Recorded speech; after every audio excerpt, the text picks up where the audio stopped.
You'll suck in Ny3.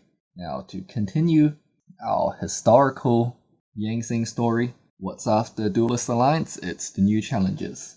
Now, this video is also going to include the next set, Secrets of Eternity.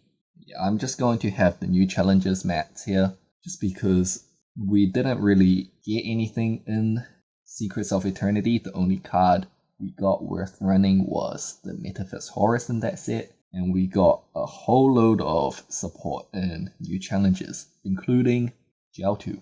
Now, as soon as Jiaotu came out, as soon as there was a way that I could play the deck without being so heavily reliant on a huge trap lineup, I took it. From the previous build, which had near 20 traps, this build is down to 2 traps, which is pretty funny. One set of support, and the whole deck completely changes. This set is also the set that we got Herald of Arclight, which makes our low-level synchro plays extremely good. Very good against the meta, which was Klee, Shadows, and Burning Abyss. Tellarknights was also there as a fairly decent 4th best deck. Although Jiaotu was, and as well as Yazzie, they were both really strong support for the deck.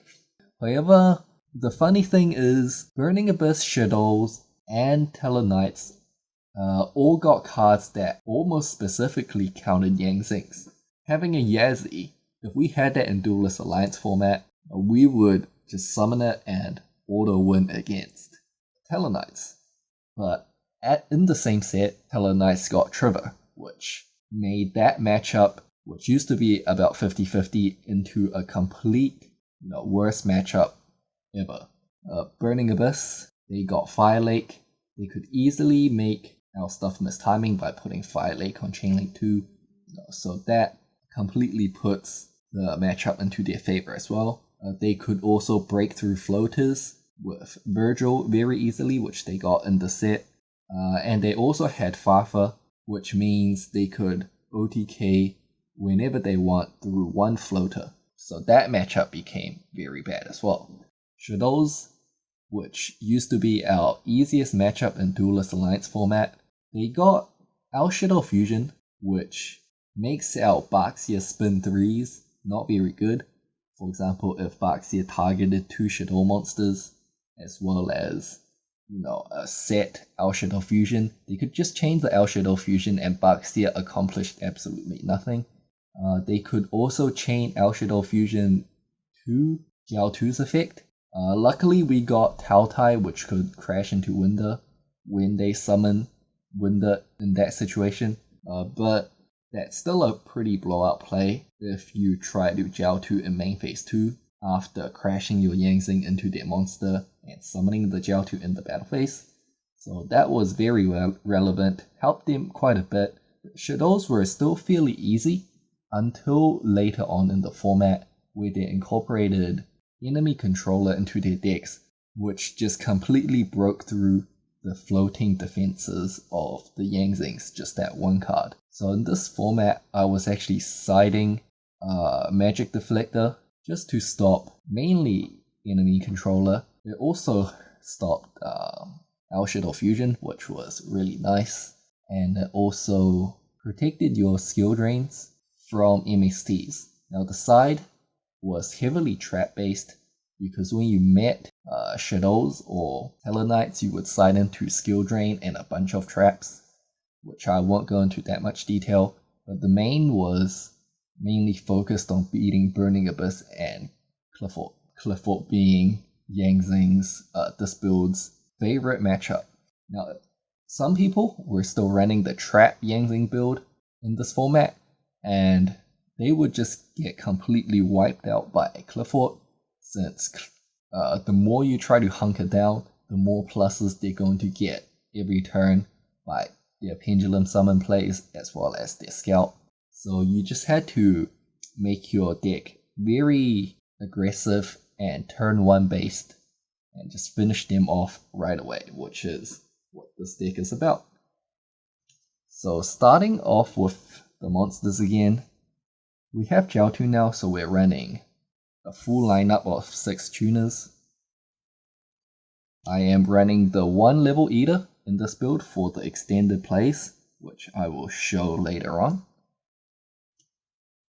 The non-tuner lineup was 1 Pulau, triple Big C, triple BN, triple Suwani, and double Tautai.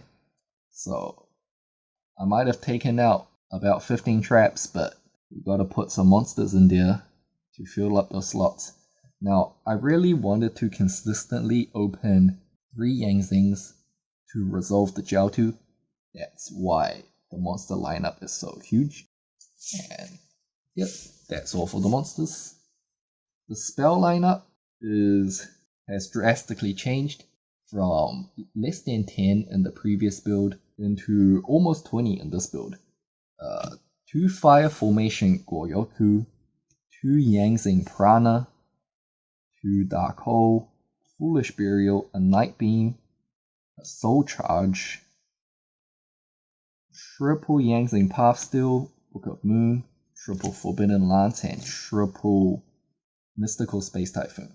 So between the MSTs, Forbidden Lances, Night Beam, and the 5 Formation Goyokus, that is obviously a lot of back row hate, and that's mainly there to deal with Burning Abyss as well as Cliff Fort. Now, Burning Abyss, the objective has just become make Yazi, and they shouldn't be able to get over it since they had a lot of trouble dealing with untargetable monsters, especially if that untargetable monster has another relevant buff on it, such as spell immunity, trap immunity, or immunity to battle. So you just wanted to lock out their spell traps, preventing you from summoning the Yazi, and then expend the rest of your resources summoning the Yazi. Now against Cliff Forts, they ran a lot of floodgates. You want to draw as many spell trap removal as spell traps that they open and set. Now, they always wanted to go first. You want to go second. That will give you a chance to crash your Yangzing into their spaceship, summon your Jiaotu after you've neutralized all of their back row. Resolve Jiaotu, spin everything they have back. They're going to be left with 0 cards. You're going to be left with 1 card, which is that Baxia. And they have to try and top deck out of a very disadvantaged situation, giving this deck around a 90% win rate against Cliff Forts. Now, 5 Formation Goyoku might seem a bit odd of a form of back row removal. Now, 5 Formation Goyoku, sometimes your Baxia tends to overspin anyways.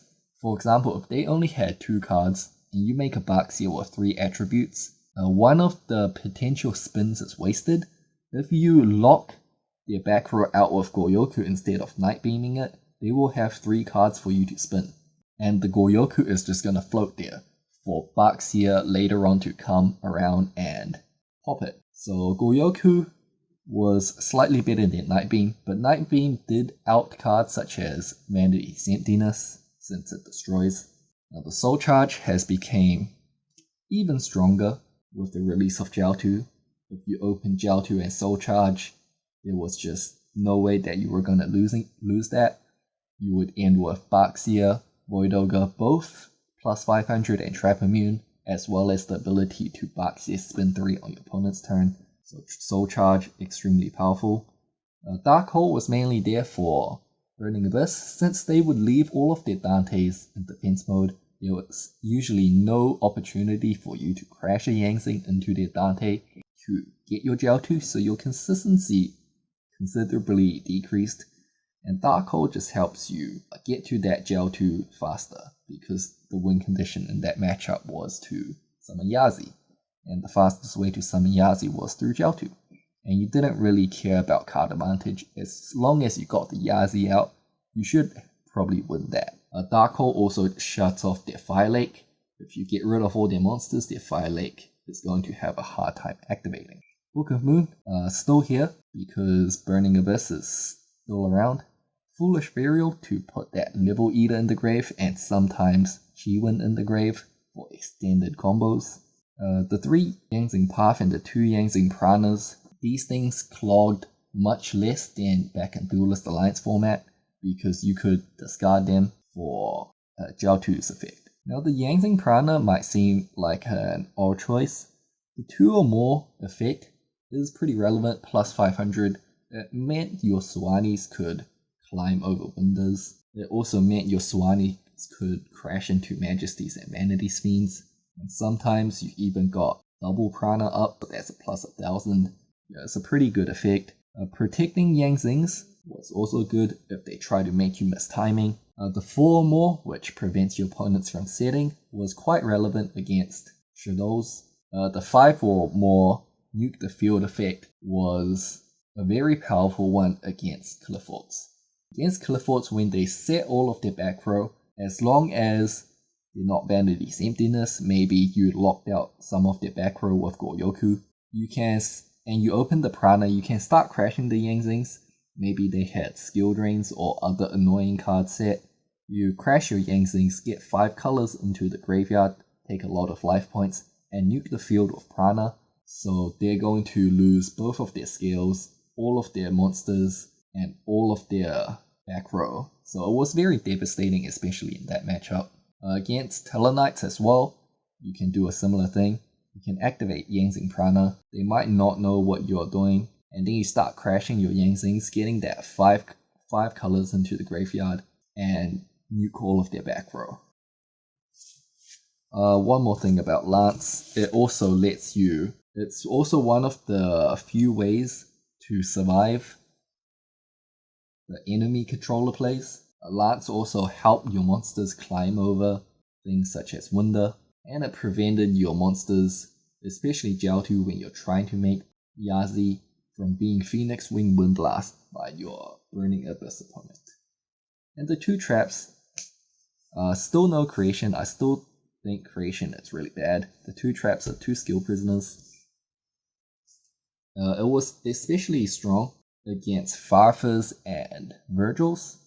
It kind of guaranteed that they didn't have a way to get rid of your floater and OTK you. And it's also one of the few ways to stop Clifford Stealth, because you can't chain to it, so you preemptively skill prisoner your Yangzing, and they can't get rid of it. It also stopped carriers from bouncing your floaters, and in that matchup, opening a skill prisoner pretty much means you have 2 turns to draw what you need. As for the extra deck, the Formula Synchron, Mistbird Colossalus, Hero of Arclight, Armory Arm, Catastor, Armades, Metaphys Horus, Dark Strike Fighter, Yazi, Stardust, Triple Baxia, Void Ogre, and Shooting Quasar Dragon. So in this build, the Formula Synchron, the Mistbird Colossalus, the 3 Baxia, the Yazi were all needed for the combo which summons Shooting Quasar Dragon.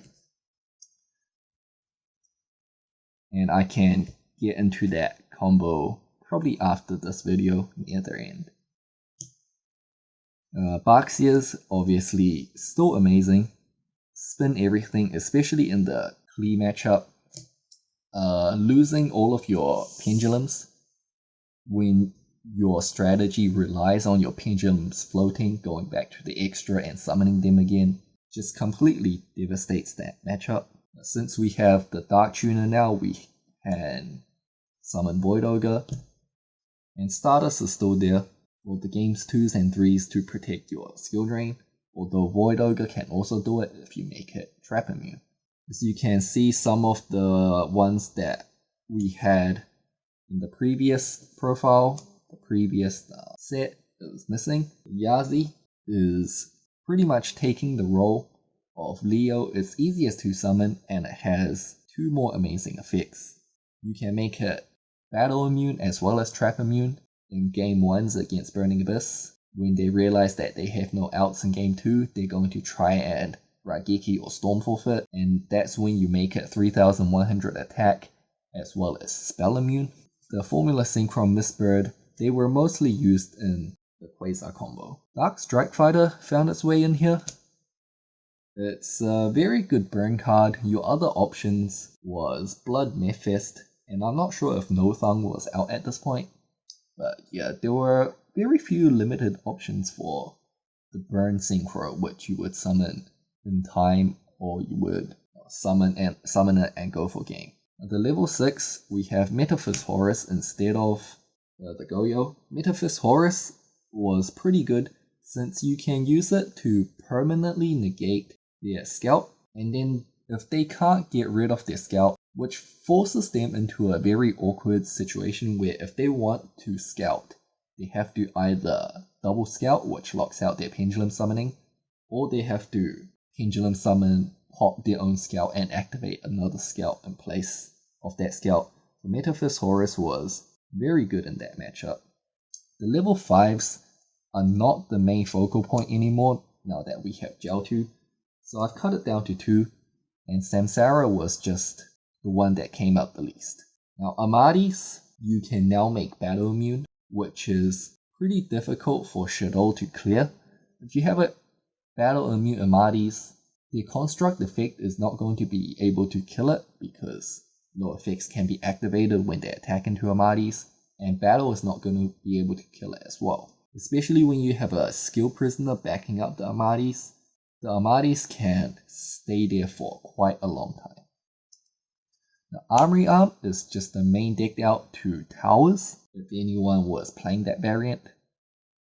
Herald of Arclight, a very amazing card in Yangxing's just because you can make it battle immune. It was absolutely blowout against Burning Abyss and Shadows, since all the monsters that they sent to the graveyard from their hand or deck get banished instead, which means it locked out Dante's and their fusion plays became very minus.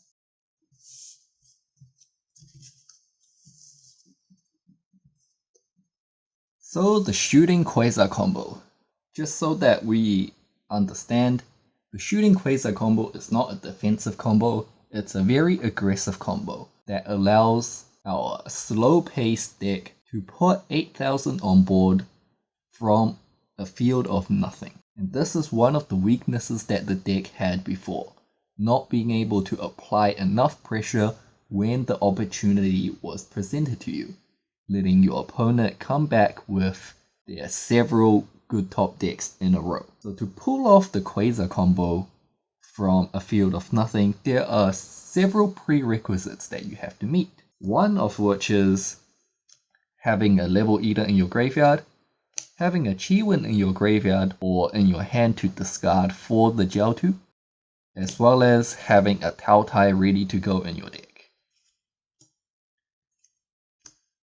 So for the sake of ease of this combo, we're going to start off with Jiaotu, 2 Yangxings to discard, one of which is Chiwen, as well as a way to put level eater in the graveyard, so Foolish Burial sounds good, or maybe it just got destroyed by battle when you set it. So just with these 3 cards, we will be able to get a clean, unstoppable 8,000. So we're going to summon our Jiaotu and discard our 2 guys. This will summon out Tao Tai and another Yangxing. We're going to Synchro Summon for 7, which is going to be our Yazi. Yazi is going to destroy Bixi and one of their cards. Bixi is going to special summon a Chiwen from the deck, while the Chiwen in the graveyard special summons itself. Next up, we're going to Synchro for Baxia. We've used a light and a dark so we can spin 2. We're going to eat the Baxia down to level 7. Baxia destroys the level eater to get Jiaotu from the graveyard. We're going to eat the Baxia down to level 6. Synchro our light and a dark for our second Baxia, spinning 2 more cards. Baxia is going to destroy level eater, summoning Jiaotu from the graveyard. We're going to eat the Baxia down to level 7, Synchro level eater and Chiwen for Formula Synchron. At this point we can draw a card, always good to have. We're going to eat the Baxia down to level 6, Synchro our 6 down on 2. For the third box, you're spinning 2 more. So at this point, you've popped 1 and spun 6. So their field should be pretty clean for you to OTK them now. Baxia destroys the Level Eater, summons Jiaotu once again. Level Eater eats Baxia down to level 7. Synchro Summon for level 3. Colossalus can negate and put one of their monsters down to 0 attack if they still have anything left. But we have 2, 3, and 7 on board, and that equals shooting Quasar Dragon.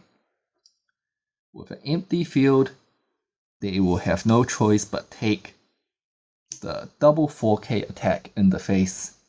That would be game. Even if they had a Necros or Valkyrus or something to protect them, shooting Quasar Dragon can negate that and kill them regardless. So that has been my take on the new challenges and Secret of Eternity Yang Zings. Quite different, possibly from some other builds you guys have seen. And at this point, there were only really 2 extreme power plays that Yang Zings could do. One of them being the Level Eater loops, the other one being the desynchro combos. And I just found, due to Chiwen always banishing itself, I found the desynchro to be a very awkward card at times, and that is why I went with the Level Eater. Now, quite often you do not have to go from 0 to Quasar. There are some easier ways. For example, if you've been sitting on a Yazi the whole game, and you top deck the Foolish Burial or the Level Eater, Yazi is an intermediate step in this combo. So as soon as you get the Level Eater in there, and you should have a Chiwen in there already, you can easily change from a sit on the Yazi type of game to an explosive spin 6 Quasar for 8k. If you've been sitting on a Baxia and top deck the Level Eater, similarly, you can transition into that aggressive Quasar for game.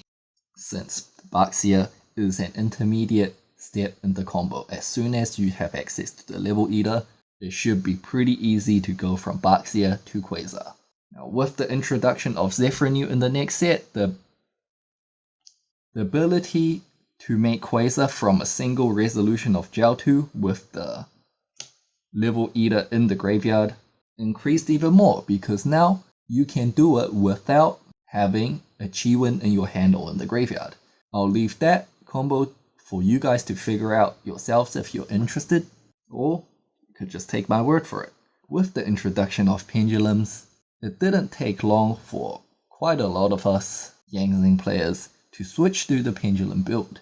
Being a predominantly Necros format, the ability to OTK through Necros or Valkyrus was very important, hence why I stuck to Quasar for a bit after the release of Zephrinu. But since Felgrand was able to cause Necros or Valkyrus to resolve without effect anyways, the consistency and the ability to apply a lot of pressure with the pendulum build very quickly made me make the change away from Delta Excel Synchro and to the pendulum summon, which we will hopefully see in the very next video.